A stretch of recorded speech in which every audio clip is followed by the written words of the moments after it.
It's far better to shoot a good picture than a good-looking picture. If you were born really ugly like me, have no fear. There's steps you can take to be good-looking, kind of. MSNBC got some very good people. They've got a good-looking set. All their first class. Somewhere along the way, they kind of lost their identity as a news channel, and they started doing a lot of other sort of magazine-type programming. I never trusted good-looking boys. If you've been told all your life that you're good-looking, people just flock around you and you never really have to try or have to learn an interesting craft, skill or hobby, or even have depth. The whole Obama phenomenon brings up memories from my distant past, the good-looking guy who talks real good, whose line you don't buy immediately but whose charm is so dazzling that he gradually convinces you that this time it will be different. You know what? This is what I go by. It doesn't matter how good-looking a guy is, it just depends on his personality. If a guy can make you laugh and make fun of you, then that's what would win me over. So, yeah. A lot of times you see really good-looking guys on TV and you sort of assume that maybe there's some sort of vacuity behind them. Here's the funny thing about the response I've been aware of to my dating famous people, it's been very negative. I'm either not good-looking enough, not a good enough actor, or not successful enough for these people. I was bullied. I was a bit of a geek. Good-looking guys were off limits. I didn't start dating until I was 18. I wasn't a good-looking child. I got screwed out of the genetic deal. My sister looks like a model. I think that's why I'm a comic. I'm deeply insecure, since I was always feeling ugly. I wasn't a healthy child. I had poor self-esteem. That's why I need people's approval. I never had any desire to be a film actor. I never thought I was the good-looking movie type, which I assumed they wanted. Some people are born good-looking, some have the gift of gab, and some are lucky enough to be born smarter than the rest of us. Whether we like it or not, Mother Nature does not dole these characteristics out evenly. I'm not interested in parts where they are looking for a good-looking guy. I want to be a weird little sidekick in a crazy comedy and then play like a dark drama or a thriller. I was very careful to cast guys who were very good-looking and very fit and who had a certain sense of privilege about them, because with that sense of privilege comes contempt. I keep getting asked out by really young, good-looking boys and really ugly lesbians. So, even if I wanted to jump onto the tuna boat, I wouldn't, because I'm not getting high-class babes that I should get at this level of my career. And I always know the ugly ones are serious and that the good-looking ones are goofing on me. I think the men in LA are very rugged, good-looking. Men in New York look metro with their Manus and Pedis and their Bruno Magli loafers, but inside they're very masculine, aside from the meatpacking district. The problem is the men in New York are 5 to 1, 5 women to 1 man. It's almost ingrained in people that, just like you can't be a smart model, you can't be a good-looking cook. There's definitely a whole double standard. I don't understand it. A guy can be sexy and good-looking, and it totally just enhances his credibility as an athlete. Ankles are nearly always neat and good-looking, but knees are nearly always not. I wasn't close to my father, but I wanted to be all my life. He had a funny sense of humor, and he laughed all the time, good and loud, like I do. He was a gay Irish gentleman and very good-looking, and he wanted to be close to me, too, but we never had much time together. Good-looking individuals are treated better than homely ones in virtually every social situation, from dating to trial by jury. If everyday experience hasn't convinced you of this, there's research that will. I was never a good-looking bloke, not by a long chalk. There are plenty of good-looking women out there, go get them. Good-looking people are always looking for other good-looking people.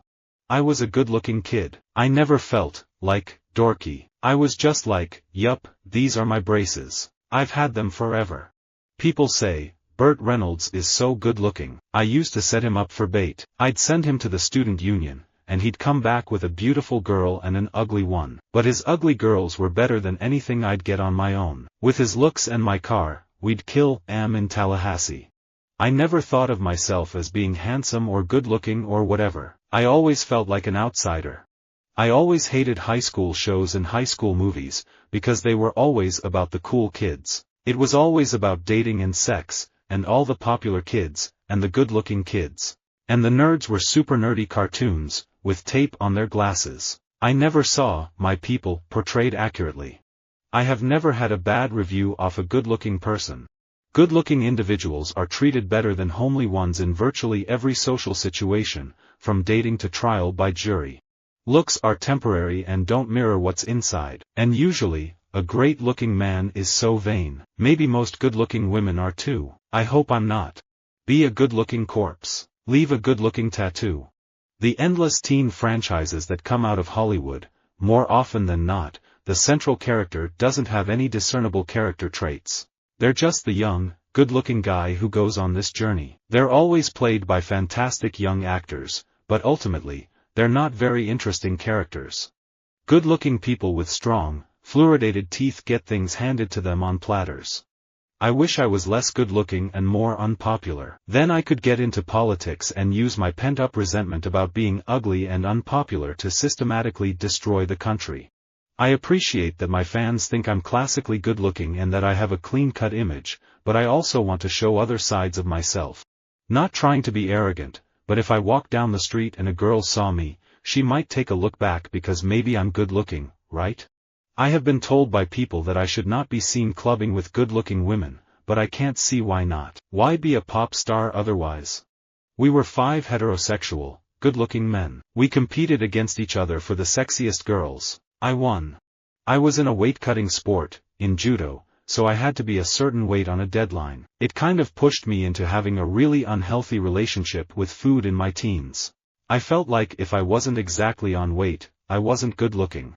I don't want to say it myself, but Gautam is a very good-looking boy. He has my eyes and Mahesh's smile. I'm always surrounded by good-looking guys, like Zac Efron, so I have to be with someone who's not going to get jealous about any of that, or when I'm kissing somebody in a scene. My brother and I, we were both relatively good-looking guys growing up, but we had our awkward stages, where we were just hard to look at. As an actor, I'm part of a long line of character people you can take back to the silent movies. There's always the little guy who's the sidekick to the tall, good-looking guy who gets the girl. Let's face facts, this is visual medium. There's a very high premium put on people who are good-looking, but the minute you rely on that you get yourself in trouble. You certainly don't make a career out of that anymore as an actor. A lot of athletes have star quality, but they just can't perform in front of a camera. So no matter how good-looking you are, no matter what kind of presence you have, you still have to be able to be a convincing performer to become a star. I had a Super Grover doll growing up. Super Grover was very clumsy. He wasn't very good-looking, but in his own way he'd always save the day. I was very outgoing, and a good-looking kid. I started doing all the catalogs. I made 60 commercials by the time I was 6. I must have been a natural, because I never took an acting lesson. I met Howard Zinn in 1961, my first year at Spelman College in Atlanta. He was the tall, rangy, good-looking professor that many of the girls at Spelman swooned over. Visit our website for more quotes. Quoting.com